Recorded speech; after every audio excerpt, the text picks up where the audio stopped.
আল্লাহ তাআলা সূরা নিসার 148 নম্বর আয়াতের ভিতরে বলেন, লা ইউহিব্বুল্লাহুল জাহরা বিসসুই মিনাল কওলি ইল্লা মান যুলিম। আল্লাহ তাআলা প্রকাশ্যে বা গোপনে অন্যের গীবত করাকে পছন্দ করেন না, তবে ইল্লা মান যুলিম, যদি কেউ কারোর উপরে জুলুম করে, অত্যাচার করে, তাহলে তার প্রতিবাদ করার ব্যাপারে আল্লাহ তাআলা বলেছেন। অর্থাৎ কেউ কারোর উপরে জুলুম করলে তার প্রতিবাদ করা যাবে। জুলুম শব্দের অর্থ অত্যাচার করা, নির্যাতন করা।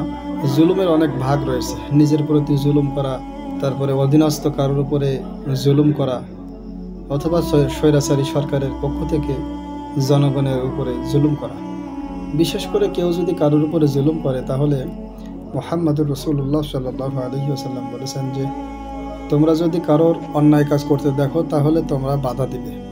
তোমাদের মুখ দিয়ে বাধা দিবে, তোমাদের হাত দিয়ে বাধা দিবে, তোমাদের সামর্থ্য অনুযায়ী তোমরা তাকে বাধা দিবে। যদি সে না শোনে, তোমার ক্ষমতার চাইতে তার ক্ষমতা যদি বেশি থাকে, তাহলে তুমি তাকে মন থেকে, তার কাজকে তুমি মন থেকে ঘৃণা করবে।